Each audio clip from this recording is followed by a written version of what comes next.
Rainbow allrounder exterior paint, বাংলাদেশের আবহাওয়া উপযোগী একমাত্র পেইন্ট। স্বাগত সকাল ৯টায় বিরতিহীন সংবাদে, সাথে আছে আমি গালি ইবনে রিয়াজ। দেখছিলেন শিরোনাম, এবারে বিস্তারিত। স্বাস্থ্য মন্ত্রণালয়ের অদক্ষতা আর সমন্বয়হীনতার কারণেই চিকিৎসা ব্যবস্থার ওপর আস্থা কমেছে মানুষের, বলছেন জনস্বাস্থ্য বিশেষজ্ঞরা। এদিকে কোভিড নিয়ন্ত্রণে জাতীয় পরামর্শ কমিটির দাবি, কিছু ব্যর্থতা সত্ত্বেও করোনা নিয়ন্ত্রণে সফল সরকার। তবে বিশ্লেষকরা বলছেন, এখনো স্বাস্থ্যবিধি শুধু কাগজে কলমেই। সফল হতে হলে মানুষকে আইন মানতে উৎসাহিত করতে হবে। বিস্তারিত আশিকুর রহমান শ্রাবণের প্রতিবেদনে। বাংলাদেশে করোনা ভাইরাসের আনুষ্ঠানিক বয়স 5 মাস পেরিয়েছে। প্রায় 4.5 মাস ধরে করোনা বিষয়ক ব্রিফিং করত স্বাস্থ্য অধিদপ্তর। বুধবার থেকে ব্রিফিং এর বদলে দেওয়া হবে প্রেস বিজ্ঞপ্তি। এরই মধ্যে সরকারের বেশ কজন গুরুত্বপূর্ণ ব্যক্তি করোনা নিয়ন্ত্রণে সফলতার দাবি করেছেন। তার মানে সব মিলিয়ে করোনা যুদ্ধে নতুন কৌশলে বাংলাদেশ। কিন্তু মাঠের বাস্তবতা হলো, মানুষের স্বাস্থ্যবিধির জ্ঞান এখনো 5 নম্বরে পৌঁছায়নি। সামাজিক দূরত্ব শব্দটি শুধুই গণমাধ্যমে আটকে আছে। বাংলাদেশে এই কাজটি সুসমন্বিতভাবে কখনোই করা হয়নি। শুধু কাগজে নির্দেশ দিয়ে মানুষকে এই কাজটি করতে বলা হয়েছে, মানুষ করেনি।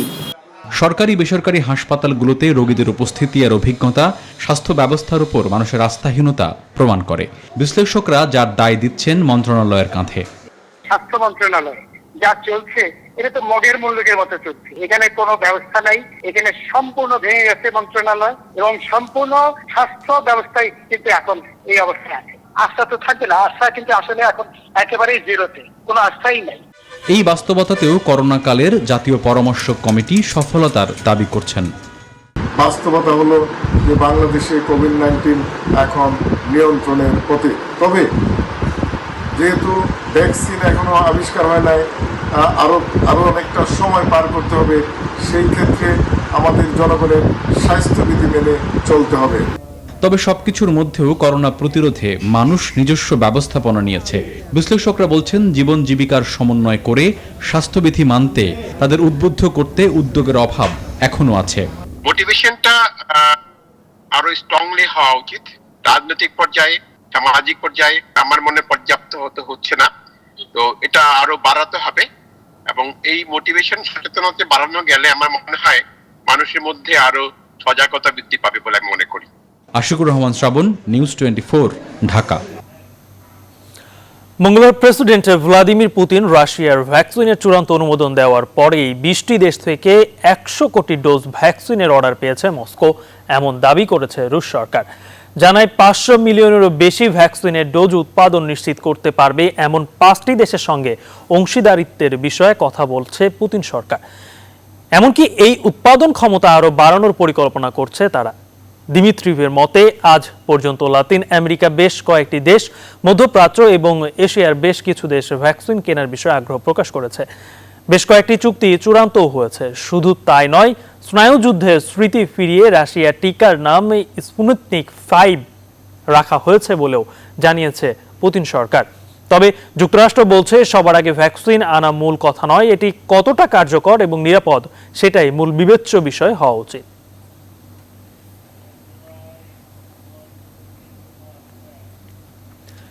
স্বাধীন বাংলাদেশে ষষ্ঠবারের মতো জনসংখ্যার হিসেব জানতে শুরু হচ্ছে জনশুমারি 2021। দেশের মোট জনসংখ্যা, নারী পুরুষের অনুপাত নির্ভুলভাবে তুলে আনার প্রত্যাশা করছে বাংলাদেশ পরিসংখ্যান ব্যুরো। এছাড়া মানুষের মাথাপিছু আয়, দারিদ্র্যের হার উঠে আসবে এবারের শুমারিতে। বাদ যাবে না প্রবাসে থাকা বাংলাদেশিরাও। জনসংখ্যার হিসেব মিলাতে আধুনিক প্রযুক্তি ব্যবহারের পাশাপাশি প্রায় 5 লাখ জনবল কাজ করবে বলে জানিয়েছে প্রকল্প পরিচালক। সুলতান আহমেদের রিপোর্টে বিস্তারিত। স্বাধীনতার 3 বছর পর 1974 সালে প্রথমবারের মতো অনুষ্ঠিত হয় জনশুমারি। সে বছর দেশের মোট জনসংখ্যা বের হয় 7 কোটি 14 লাখ। এরপর 1981 সালে মোট জনসংখ্যা দাঁড়ায় 8 কোটি 71 লাখের কিছুটা বেশি। 1991 সালে তৃতীয়বারের গণনায় দেখা যায় জনসংখ্যা বেড়ে হয়েছে 10 কোটি 63 লাখ। এরপর 2001 সালে জনসংখ্যা ছিল 12 কোটি 43 লাখ। বর্তমান সরকারের প্রথম মেয়াদে 2011 সালে অনুষ্ঠিত হয় পঞ্চম শুমারি। এবছর মোট জনসংখ্যা বেড়ে হয় 14 কোটি 40 লাখ। সেই ধারাবাহিকতায় 1761 কোটি টাকা ব্যয়ে অনুষ্ঠিত হচ্ছে এবারের জনশুমারি ও গৃহগণনা। এরই মধ্যে মাঠ পর্যায়ে কাজের জোর প্রস্তুতি চলছে। পরিসংখ্যান ব্যুরোর বিভিন্ন জায়গায় রাখা হয়েছে শুমারি সরঞ্জাম। প্রথম পর্যায়ে খানা গণনার কাজ শুরু হবে আগামী মাসেই, আর চূড়ান্তভাবে গণনা অনুষ্ঠিত হবে 2 থেকে 8 জানুয়ারি। এক হলো যে প্রশ্নপত্রের মাধ্যমে আমাদের গণনাকারীরা তথ্য নেবে, 2 হলো মোবাইল অ্যাপসের মাধ্যমে আপনার তথ্য আপনি আমাদের সার্ভারে পাঠাতে পারবেন। আমরা প্রশ্নপত্রটা আগে দিয়ে আসব, পরবর্তীতে আমাদের ইনুমারেটর ওই খানা প্রদানের সাথে যোগাযোগ করে এই প্রশ্নপত্রটা ফিল আপ করে তারা কিন্তু নিয়ে আসবে, যাতে কেউ বাদ না যায়। কতজন বিদেশে আছেন, পুরুষ কজন, মহিলা কয়জন।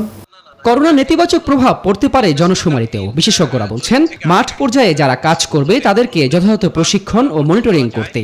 টেকনিক্যাল পারসন যারা থাকবেন, যারা নিয়োগ পাবেন বিভিন্ন পর্যায়ে, সেটা ডেটা কালেকশন থেকে শুরু করে সুপারভিশন কিংবা ডেটা অ্যানালাইসিস সবকিছুতেই দক্ষ জনবল কাজ করবে, যাতে করে এসডিজি লক্ষ্যমাত্রার যে ইন্ডিকেটরগুলো এই জরিপ থেকে আসবে সেগুলো যাতে পুরোভাগ অর্জন করা যায়।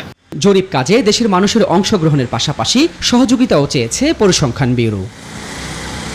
সুলতান আহমেদ, নিউজ 24, ঢাকা। নিষিদ্ধ ঘোষিত জঙ্গি সংগঠন নব্য জিএমবির সিলেট সেক্টর কমান্ডার সহ 5 সদস্যকে আটক করেছে counter terrorism and transnational crime. তাদের ঢাকায় আনা হয়েছে। মঙ্গলবার সিলেটের বিভিন্ন স্থান থেকে তাদের গ্রেপ্তারের কথা জানায় পুলিশ।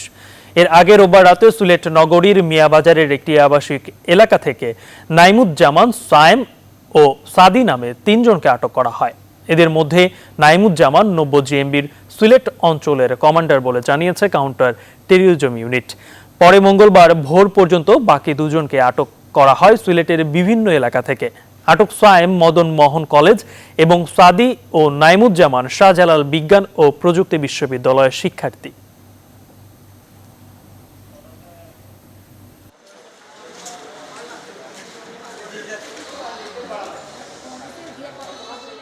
পল্টনের একটা ঘটনা ঘটছিল, ছোট একটা আইডি বিস্ফোরিত হয়েছিল পল্টন মোড়ে। ওইটারই তদন্ত করতে গিয়ে আমরা যারা আছে ওদেরকে করতে গিয়ে সিলেটে দেখি 5 জনকে অ্যারেস্ট করা হয়েছে। আমরা জিজ্ঞাসাবাদ করলে কালকে আমরা এই ব্যাপারে ডিটেইলস জানব। ভারতের প্রাক্তন রাষ্ট্রপতি প্রণব মুখোপাধ্যায়ের অবস্থার অবনতি হওয়ায় তাকে ভেন্টিলেশন সাপোর্টেই রাখা হয়েছে। মঙ্গলবার রাতে এমন তথ্য জানিয়েছে দিল্লির আর্মি হসপিটাল কর্তৃপক্ষ। রোববার রাতে বাড়িতে পড়ে গিয়ে মাথায় আঘাত পান প্রণব মুখোপাধ্যায়।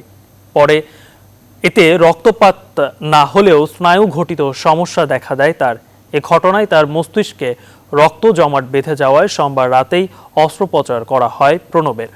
এরপর থেকে ভেন্টিলেশন সাপোর্টে আছেন তিনি।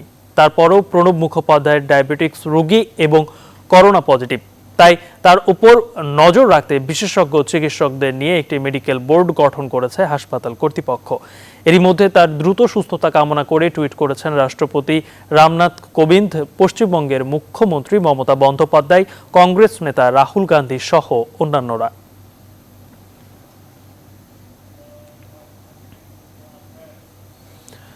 রাজধানীর প্লাবিত এলাকাগুলো থেকে নামতে শুরু করেছে বন্যার পানি।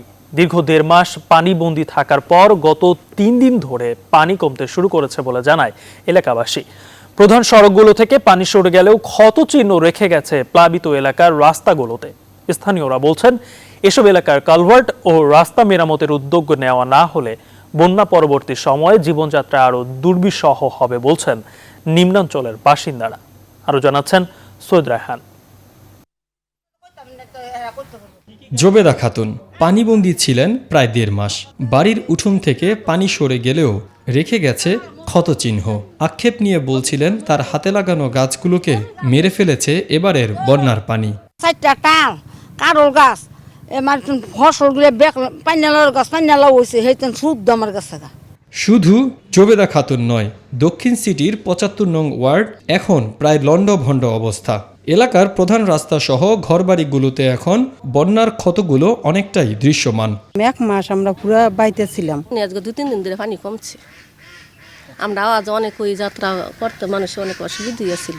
এমন পরিস্থিতিতে জনপ্রতিনিধিদের এলাকা পরিদর্শনের দাবি তাদের। আমরা দাবি রাস্তাঘাট করে জানাও জানা কতটুকু রাস্তা, এটা কিন্তু রাস্তা ওই এই রাস্তাটা যদি নিফাই না করে তাইলে আমরা একটু নিরাপদ থাকি আর কি। বন্যা পরিস্থিতি পুরোপুরি স্বাভাবিক হতে আরও সময় লাগবে বলে জানান স্থানীয়রা। নামতে শুরু করেছে বন্যার পানি, তবে বন্যার পানি চলে গেলেও এলাকার রাস্তাঘাট সহ ক্ষয়ক্ষতি হয়েছে গাছগাছালির। তাই ৭৫ নং ওয়ার্ডের এই বাসিন্দারা বলছেন ক্ষতিগ্রস্ত রাস্তাঘাট যেন খুব দ্রুতই সংস্কার করা হয়। রাজধানীর বালুরপাড় ৭৫ নং ওয়ার্ড থেকে সৈয়দ রায়হান, নিউজ 24। কুড়িগ্রামে এবছর বন্যার পানিতে তলিয়ে ফসলের ব্যাপক ক্ষতি হয়েছে। সরকারি হিসেবে ধান, পাট, কাউন, চীনা ও তিল সহ ১৭,০০০ হেক্টর জমির ফসল পুরোপুরি বিনষ্ট হয়ে গেছে। টাকার অঙ্কে সার্বিক ক্ষতির পরিমাণ প্রায় ১৪০ কোটি টাকা। ক্ষতিগ্রস্ত কৃষকদের পুনর্বাসনে এরই মধ্যে কাজ শুরু করেছে কৃষি বিভাগ। হুমায়ুন কবির সূর্যর তথ্য ছবিতে ডেস্ক রিপোর্ট।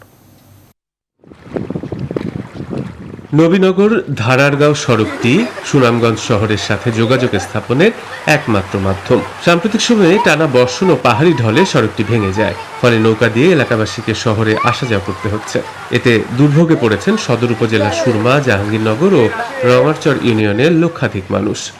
আমাদের শহরে স্কুল কলেজে একটা মাত্র রাস্তা, হাসপাতালে যাওয়ার এই একটাই মাত্র রাস্তা। সুরমার ওই পার থেকে হাজার হাজার মানুষ প্রতিদিন এই রাস্তা দিয়ে আমরা শহরে যোগাযোগের জন্য যাই। আমরা রুজি রোজগার সব কিছু মাইক, আমরা গাড়ি এই পাশ থেকে এই পাশে নিতে পারি না, আনতে পারি না। আমি একটা শ্রমিক মানুষ। এলাকাবাসীর অভিযোগ, প্রতি বছর সুরমা নদীর পানি বাড়লে সড়কে ভাঙন দেখা দেয়। এতে সড়ক ভেঙে ভোগান্তিতে পড়তে হয় তাদের।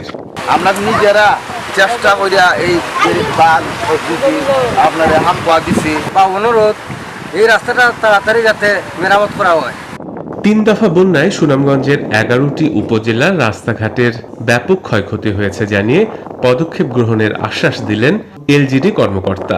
সড়ক ও জনপথ বিভাগের নির্বাহী সচিব হয়ে তারা প্রাক্কলন প্রস্তুত করে তাদের স্ব বিভাগে প্রেরণ করেছেন। অনুমোদিত হয়ে আসলেই যেটা রুটিন মেনটেন্যান্স যেটা রয়েছে, রুটিন মেনটেন্যান্সটার কাজ চলবে। অ্যাট দ্য সেম টাইম যেখানে বড় মাপের কাজ করা হয়েছে সেটিও দ্রুততম সময়ের মধ্যেই যান চলাচলের উপযোগী করে দেওয়া হবে। শুধু বন্যা পরবর্তী নয়, স্থায়ী ও টেকসই রাস্তাঘাট মেরামতের দাবি এলাকাবাসীর। Desk report, news 24। বানের পানি তোড়ে সুনামগঞ্জের নবীনগর ধারারগাঁও সড়ক ভেঙে যায়। পানি নেমে গেলেও সড়ক সংস্কার না করায় প্রায় 2 সপ্তাহ ধরে শহরের সাথে সড়ক যোগাযোগ বিচ্ছিন্ন রয়েছে। এই অবস্থায় জীবনের ঝুঁকি নিয়ে নৌকা দিয়েই শহরে আসা যাওয়া করতে হচ্ছে স্থানীয়দের। এতে চরম ভোগান্তিতে পড়েছেন 3 ইউনিয়নের লক্ষাধিক মানুষ। মোহাম্মদ বুরহানুদ্দিনের তথ্যচিত্রে টেক্সট রিপোর্ট। নবীনগর ধারারগাঁও সড়কটি সুনামগঞ্জ শহরের সাথে যোগাযোগ স্থাপনের একমাত্র মাধ্যম। সাম্প্রতিক সময়ে টানা বর্ষণ ও পাহাড়ি ঢলে সড়কটি ভেঙে যায়, ফলে নৌকা দিয়ে এলাকাবাসীকে শহরে আসা যাওয়া করতে হচ্ছে। এতে দুর্ভোগে পড়েছেন সদর উপজেলার সুরমা, জাহাঙ্গীরনগর ও রমারচর ইউনিয়নের লক্ষাধিক মানুষ। আমাদের শহরে স্কুল কলেজে একটা মাত্র রাস্তা, হাসপাতালে যাওয়ার এই একটাই মাত্র রাস্তা। সুরমার ওই পার থেকে হাজার হাজার মানুষ প্রতিদিন এই রাস্তা দিয়ে আমরা শহরে যোগাযোগের জন্য যাই। আমরা রুজি রোজগার সব কিছু মাইক, আমরা গাড়ি এই পাশ থেকে এই পাশে নিতে পারি না, আনতে পারি না। আমি একটা শ্রমিক মানুষ। এলাকাবাসীর অভিযোগ, প্রতি বছর সুরমা নদীর পানি বাড়লে সড়কে ভাঙন দেখা দেয়। এতে সড়ক ভেঙে ভোগান্তিতে পড়তে হয় তাদের। আমরা নিজেরা চেষ্টা করিয়া এই আপনার হাত পা দিছি বা অনুরোধ এই রাস্তাটা তাড়াতাড়ি যাতে মেরামত করা হয়। 3 দফা বন্যায় সুনামগঞ্জের 11টি উপজেলার রাস্তাঘাটের ব্যাপক ক্ষয়ক্ষতি হয়েছে জানিয়ে পদক্ষেপ গ্রহণের আশ্বাস দিলেন এলজিডি কর্মকর্তা। সড়ক ও জনপথ বিভাগের নির্বাহী সচিব হয়ে তারা প্রাক্কলন প্রস্তুত করে তাদের স্ব বিভাগে প্রেরণ করেছেন। অনুমোদিত হয়ে আসলেই যেটা রুটিন মেনটেন্যান্স যেটা রয়েছে, রুটিন মেনটেন্যান্সটার কাজ চলবে। অ্যাট দ্য সেম টাইম যেখানে বড় মাপের কাজ করা হয়েছে সেটিও দ্রুততম সময়ের মধ্যেই যান চলাচলের উপযোগী করে দেওয়া হবে। শুধু বন্যা পরবর্তী নয়, স্থায়ী ও টেকসই রাস্তাঘাট মেরামতের দাবি এলাকাবাসীর। Desk report, news 24। দীর্ঘস্থায়ী বন্যায় ব্যাপক লোকসানের মুখে পড়েছেন রংপুর অঞ্চলের মরিচ চাষিরা। ধার দেনা করে মরিচ চাষ করে বিপাকে পড়েছেন তারা। অতিবৃষ্টি আর বন্যার কারণে খেতে পানি জমায় নষ্ট হয়েছে বেশিরভাগ মরিচ গাছ। তবে এই পরিস্থিতিতেও কৃষি কর্মকর্তাদের কোনো সহায়তা পায়নি বলে অভিযোগ ক্ষতিগ্রস্তদের। রেজাউল করিম মানিকের তথ্যচিত্রে ডেস্ক রিপোর্ট। রংপুর কৃষি অঞ্চলের 5 জেলা রংপুর, লালমনিরহাট, কুড়িগ্রাম, গাইবান্ধা এবং নীলফামারীতে এবছর প্রায় 4000 হেক্টর জমিতে মরিচ আবাদ করেন চাষিরা। কিন্তু দীর্ঘস্থায়ী বন্যায় যার 4 ভাগের প্রায় 3 ভাগই অর্থাৎ 2700 হেক্টর জমির মরিচ ক্ষেতের পানিতে পচে মরে গেছে। চাষিরা বলছেন ধার দেনা করে লাভের আশায় মরিচ চাষ করলেও বন্যায় সব মরিচ গাছ পচে চরম বেকায়দে পড়েছেন তারা। এখন ঋণের বোঝা তাদের কাঁধে, এ নিয়ে দুশ্চিন্তায় পড়েছেন তারা। অতিরিক্ত ঝড় বৃষ্টির জন্য মরিচ খেতে গুড়ি পছন্দ ধরিয়া মরিচ ক্ষেত মারা গেল। 50,000-60,000 টাকা দিয়ে আমাদের লস খেলাম। সামনে যে একটা আবাদ আছে, ওই আবাদ করার খুব সমস্যা পড়ে যাব। মরিচের আবাদ করছি, মরিচ তো মরে গেছে, কেউ তো আমাদের খোঁজ খবর নেয় না। এদিকে চাষিদের ক্ষতি পুষিয়ে নিতে কৃষি প্রণোদনার কথা জানালেন আঞ্চলিক কৃষি কর্মকর্তা। বন্যার পানি নেমে যাওয়ার সাথে সাথেই কৃষকদেরকে বা কৃষিজীবীদেরকে আমরা সবজির পাশাপাশি এই মশলা জাতীয় ফসল বা মরিচের যাতে চারা রোপণ করে এটি কাটিয়ে উঠতে পারে সেই ব্যবস্থা করতেছি বা সেই পরামর্শ দিচ্ছি। কৃষকের এমন দুরবস্থায় সরকার এগিয়ে আসবে এমন আশা ক্ষতিগ্রস্ত চাষিদের। Desk report, news 24। কুড়িগ্রামে এবছর বন্যার পানিতে তলিয়ে ফসলের ব্যাপক ক্ষতি হয়েছে। সরকারি হিসেবে ধান, পাট, কাউন, চীনা ও তিল সহ 17,000 হেক্টর জমির ফসল পুরোপুরি বিনষ্ট হয়ে গেছে। টাকার অঙ্কে সার্বিক ক্ষতির পরিমাণ প্রায় 140 কোটি টাকা। ক্ষতিগ্রস্ত কৃষকদের পুনর্বাসনে এরই মধ্যে কাজ শুরু করেছে কৃষি বিভাগ। হুমায়ুন কবির সূর্যর তথ্য ছবিতে ডেস্ক রিপোর্ট। 16টি নদ নদী বেষ্টিত সীমান্তবর্তী জেলা কুড়িগ্রাম। প্রতি বছরই বন্যা কবলিত হয় এখানকার বিস্তীর্ণ জনপদ। এবছর পরপর তৃতীয় দফার বন্যায় জেলার 9টি উপজেলার 56টি ইউনিয়নের প্রায় 4 লক্ষাধিক মানুষ পানিবন্দী হয়ে পড়েন। দীর্ঘস্থায়ী বন্যায় সবগুলো উপজেলার বেশিরভাগ আবাদি জমি পানিতে ডুবে যাওয়ায় ফসলের ব্যাপক ক্ষতি হয়েছে। সরকারি হিসেবে ধান, পাট, কাউন, চীনা ও তিল সহ 17,000 হেক্টর জমির ফসল পুরোপুরি বিনষ্ট হয়েছে, যা টাকার অঙ্কে প্রায় 140 কোটি টাকা। মরিচ, বাইগন যা আছে শাক সবজি দেনা ফানা করে আবাদ করছি, এখন এই দেনা শোধ করি না খাই জীবন বাঁচাই কেন করি। নষ্ট হওয়ার মূল কারণ হচ্ছে বন্যার পানি এসে বেরিবাদ নাই, যার কারণে নষ্ট হয়। 20,000 টাকা লোন করিয়ে পটল ক্ষেত করছি, 1.5 বিঘা মাটি করছি, মনে করো 20,000 নাই উঠতে পটল ক্ষেত মারা গেছে। অনেক বীজ টিজ তো ক্ষতি হয়ে গেল, কৃষি সাহায্য না দিলে আমাদের কোনো উপায় নেই। বন্যা পরবর্তী কৃষি পুনর্বাসনে কাজ শুরু করেছে জেলা কৃষি বিভাগ। 105টি কমিউনিটি বীজতলা, শতাধিক ভাসমান বীজতলা ও 112টি ট্রে বীজতলা প্রস্তুত করা হয়েছে।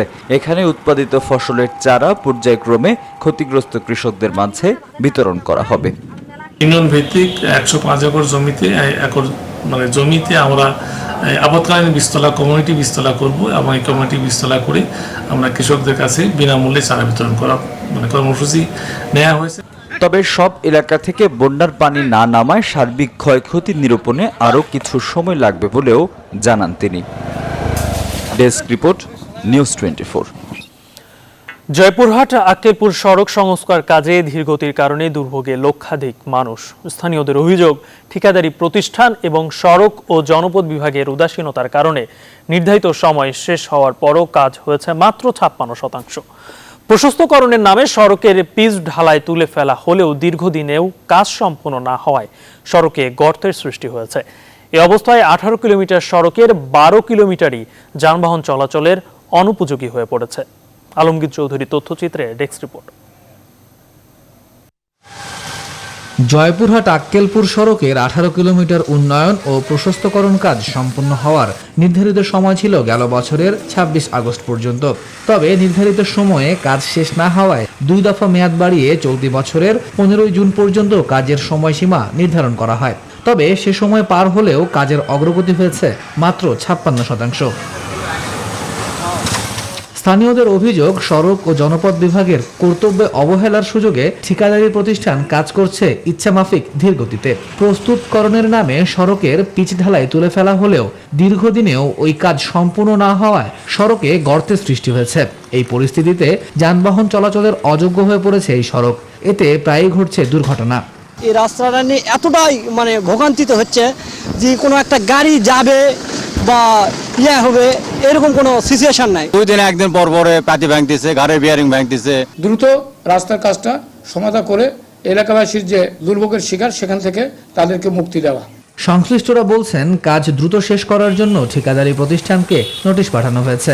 ঠিকাদারি প্রতিষ্ঠানকে 28 দিনের নোটিশ ইস্যু করেছি।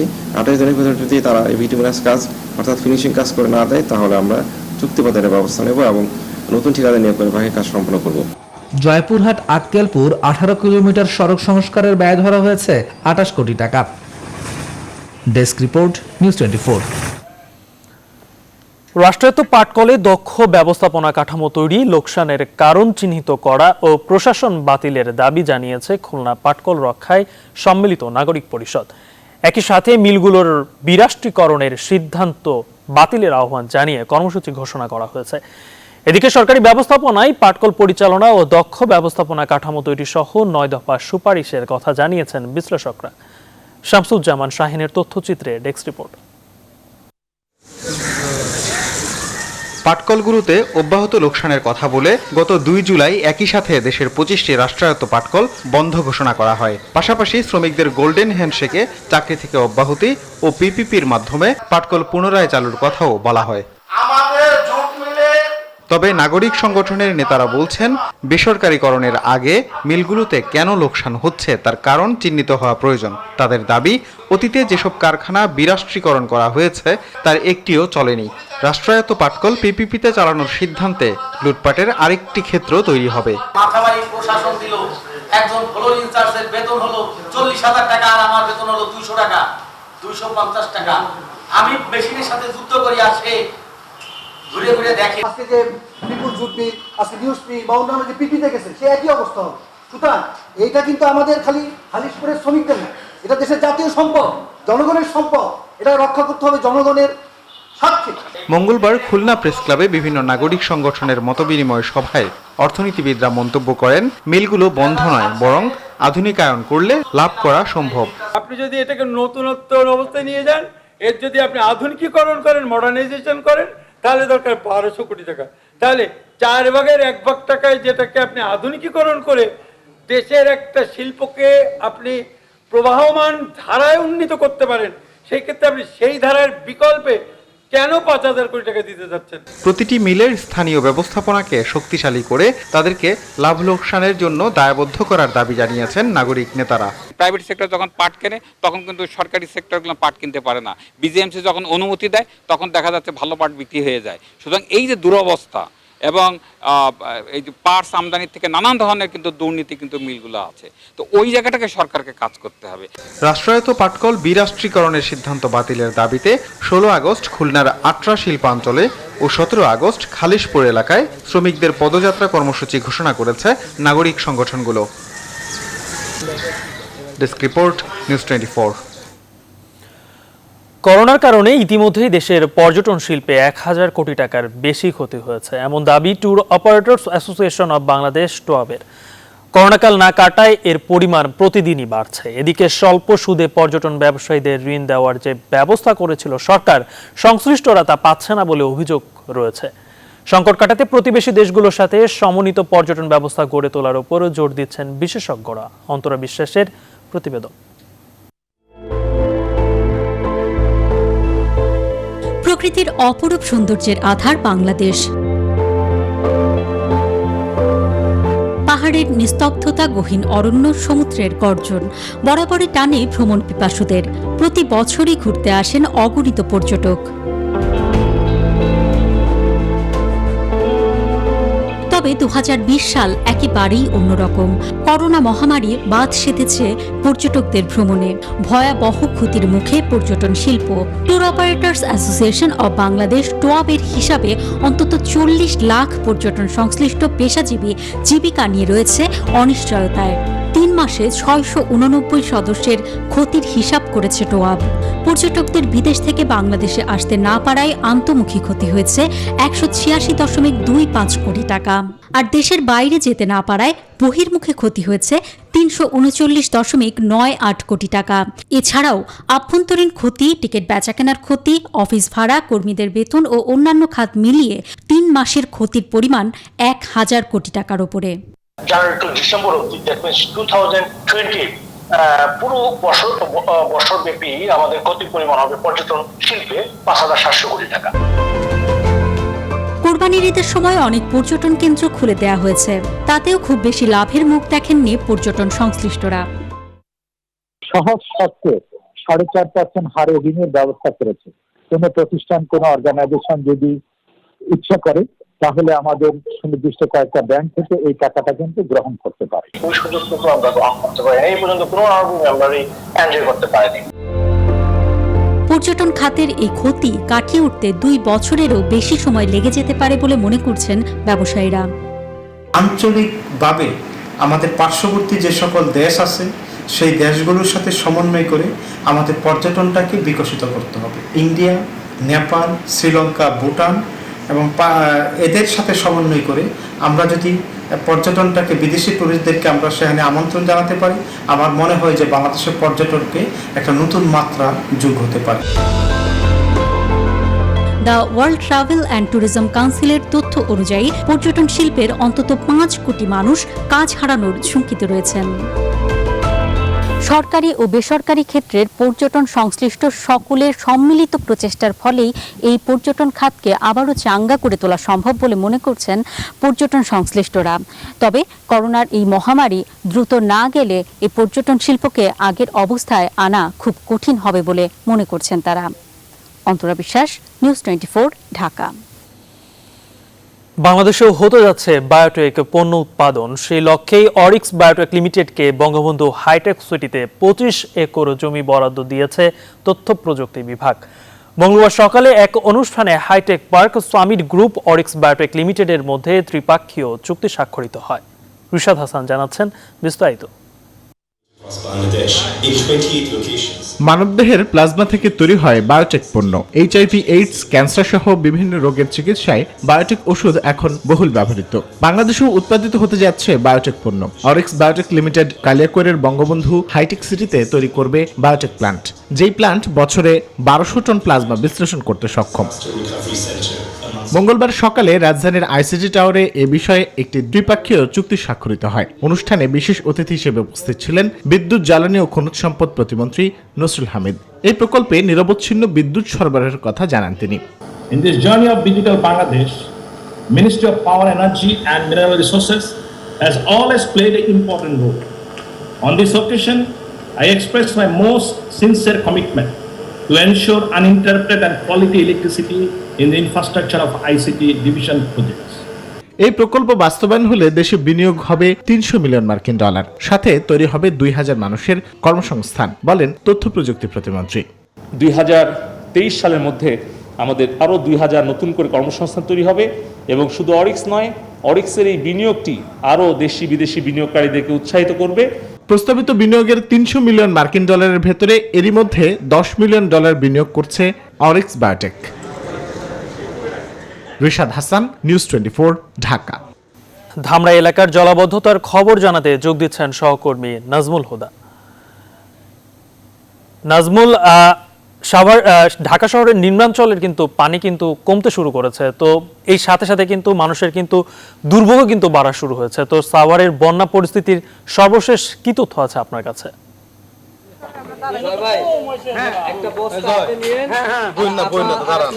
ধন্যবাদ গালিব। আমি এই মুহূর্তে রয়েছি ধামরাই হাজিপুর এলাকায়। আপনারা জানেন যে ধামরাই কিন্তু 16টা ইউনিয়ন, একটি পৌরসভা সহ কিন্তু বিগত 1 মাস ধরে কিন্তু রাস্তাঘাট সহ ঘর বাড়ি তলিয়ে গেছে এবং যেসব ঘর বাড়িতে বলা হচ্ছে যে অনেকেই কিন্তু তারা রয়েছে। আমি যেখানে রয়েছি যে ধামরাইয়ের গুচ্ছগ্রাম যেটা বলা হয়, সেখানে কিন্তু অনেক মানুষ তারা এসেছে এবং তারা কিন্তু এখানে প্রচুর মানুষ তারা এসেছে এবং পানি কিন্তু নামতে শুরু করেছে এবং সেখানে আপনারা দেখছেন যে এখানে যারা আপনার অনেকেই যারা ত্রাণ পাচ্ছেন না সেসব কথা বলা হচ্ছিল, অভিযোগ করা হচ্ছিল। এরপর কিন্তু ত্রাণ নিয়ে কিন্তু হাজির হয়েছে এবং এখানকার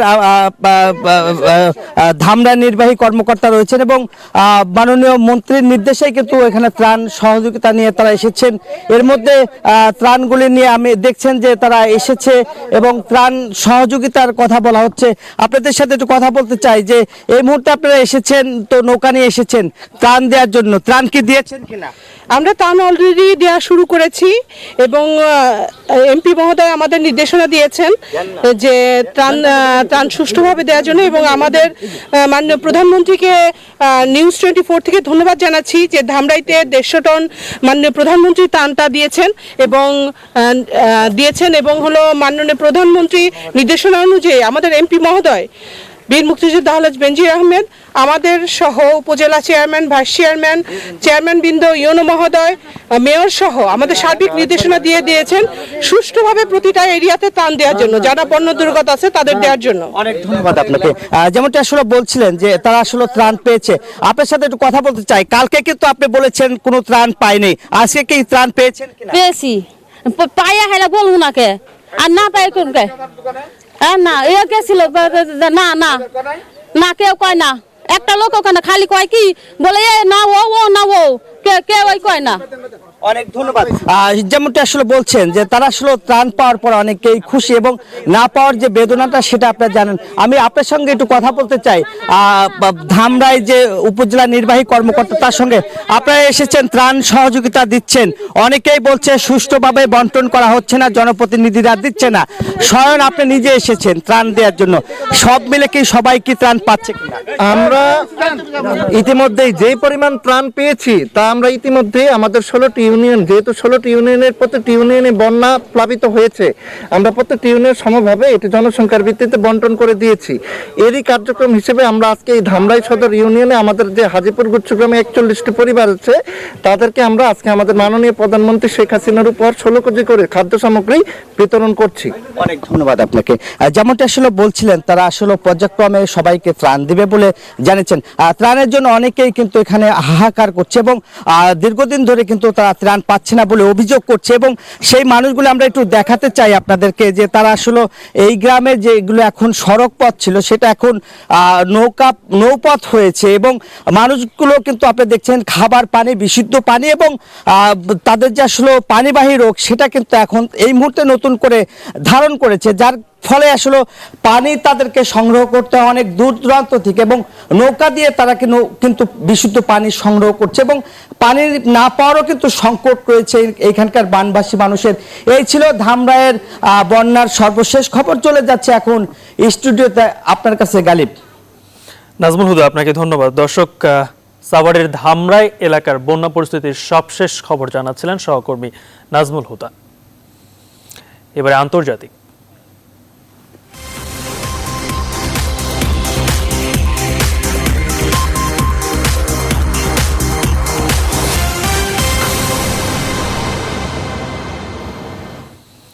যুক্তরাষ্ট্রের আসছে প্রেসিডেন্ট নির্বাচনে নিজের রানিং মেট হিসেবে সিনেটর কামালা হ্যারিসের নাম ঘোষণা করেছেন ডেমোক্র্যাট দলের প্রার্থী জো বাইডেন।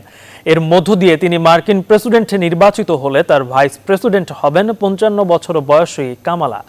কামালা হ্যারিসই প্রথম কোনো কৃষ্ণাঙ্গ নারী এবং প্রথম কোনো ভারতীয় বংশোদ্ভূত যিনি যুক্তরাষ্ট্রের প্রধান দুই দলের একটি থেকে ভাইস প্রেসিডেন্ট প্রার্থী মনোনীত হয়েছেন। ক্যালিফোর্নিয়ার সিনেটর কামালা হ্যারিস প্রেসিডেন্ট পদে প্রার্থী হওয়ার জন্য লড়েছিলেন। এমনকি যুক্তরাষ্ট্রের সম্প্রতি বর্ণবৈষম্য বিরোধী বিক্ষোভের মধ্যে পুলিশ বাহিনীতে সংস্কারের দাবি জানিয়েছিলেন তিনি। এদিকে আগামী 3 নভেম্বর যুক্তরাষ্ট্রের প্রেসিডেন্ট নির্বাচনে ডোনাল্ড ট্রাম্পের সঙ্গে প্রতিদ্বন্দ্বিতা করবেন বাইডেন। অন্যদিকে এবারও ট্রাম্পের প্রার্থীর রানিং মেট হিসেবে থাকছেন বর্তমান ভাইস প্রেসিডেন্ট ও রিপাবলিকান নেতা মাইক পেন্স।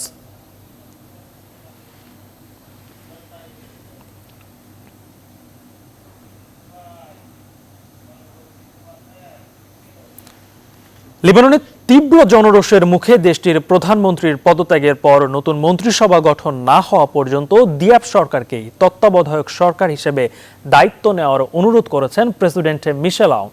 আপাতত অন্তর্বর্তী সরকার দায়িত্ব গ্রহণ করলেও জাতীয় ঐক্যের সরকার গঠন করতে যাচ্ছে দেশটি। আর নতুন এই সরকারকে সমর্থন দিচ্ছে ফ্রান্স, যুক্তরাষ্ট্র ও আরব দেশগুলো।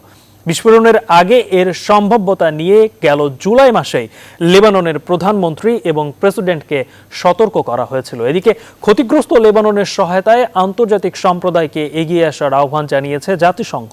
মাসুদ রানার ডেস্ক রিপোর্ট। গেল সপ্তাহে বৈরুতের বন্দর এলাকা এভাবেই নিমিষেই ছিন্ন বিচ্ছিন্ন হয়ে পড়ে।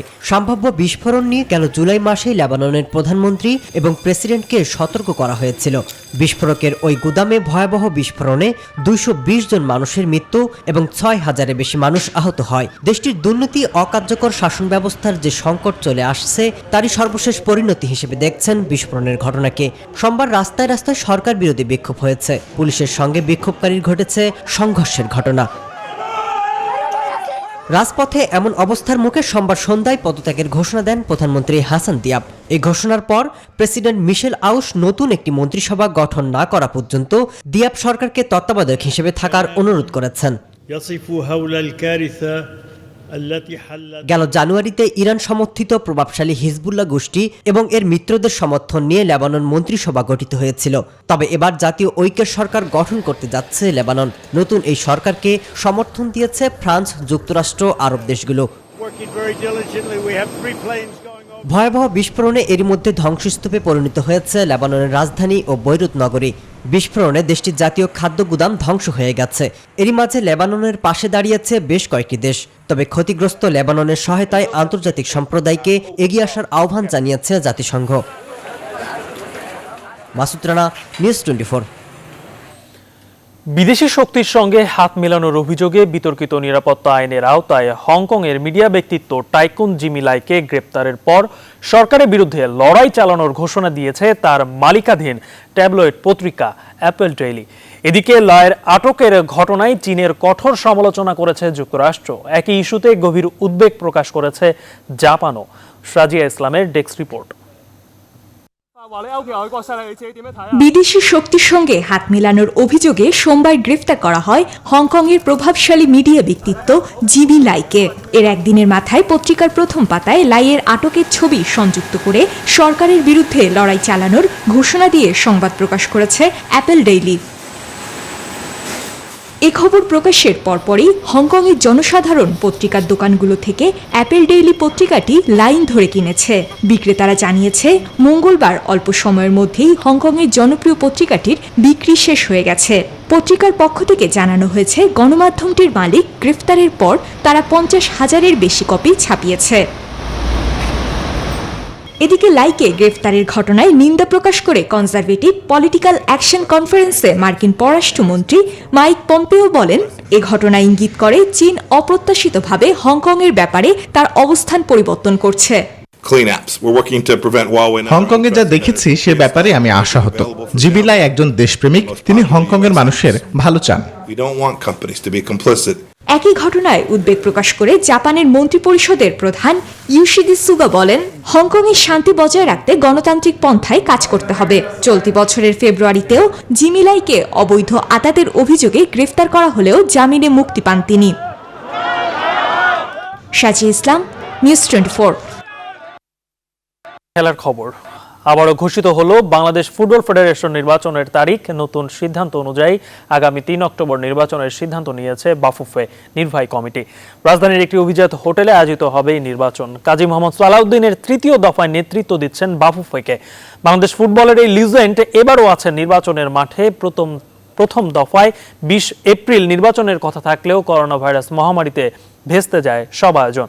পরবর্তীতে গত 30 এপ্রিল বর্তমান কমিটির মেয়াদ শেষ হলে ফিফা নতুন নির্বাচন না হওয়া পর্যন্ত বর্তমান কমিটিকে দায়িত্ব চালিয়ে যাওয়ার ক্ষমতা প্রদান করে এবং করোনা ভাইরাস পরিস্থিতি স্বাভাবিক হলে দ্রুত নির্বাচন আয়োজনের নির্দেশনা দেয়। সোমবার সরকার স্বাস্থ্যবিধি মেনে ঘরোয়া খেলাধুলা আয়োজন ও প্রশিক্ষণের অনুমতি দেওয়ার পরে নির্বাচনের নতুন তারিখ ঘোষণা করল বাফুফে। এদিকে করোনা ভাইরাস মহামারীতে আর্থিক প্রণোদনা বাবদ বাফুফেকে $1.5 মিলিয়ন দিচ্ছে ফিফা, জানিয়েছেন বাফুফের সিনিয়র সহসভাপতি আব্দুস সালাম মুর্শিদি।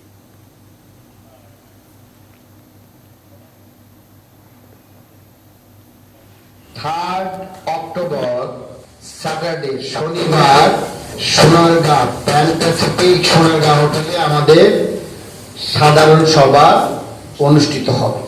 কোভিড-19 এর কারণে আমাদের বিশ্ব ফুটবল সংস্থা ফিফা থেকে আমাদের আর্থিক অনুদান হিসাবে $1.5 মিলিয়ন আমাদেরকে দেবেন। তুলনাটা বিরতিহীন সংবাদে আপনারা দেখছেন নিউজ 24। সঙ্গে যারা ছিলেন ধন্যবাদ সবাইকে।